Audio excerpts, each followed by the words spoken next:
Several people asking.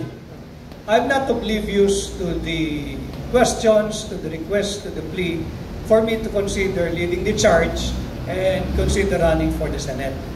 I am considering, but I have yet to make a final decision on whether to run or not to run.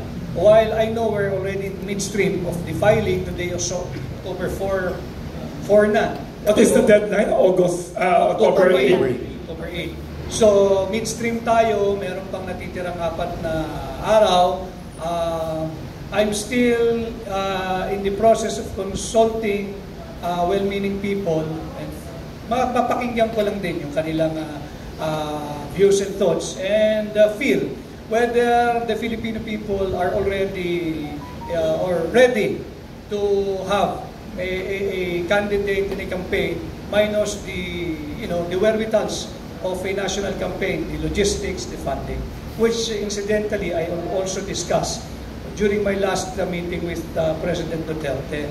And we both agreed na I think if there is really we cannot be oblivious to the request, but let's see, meron pa namang ilang araw na pag-isipang mabuti dahil hindi madaling desisyon, Wilson. Yes.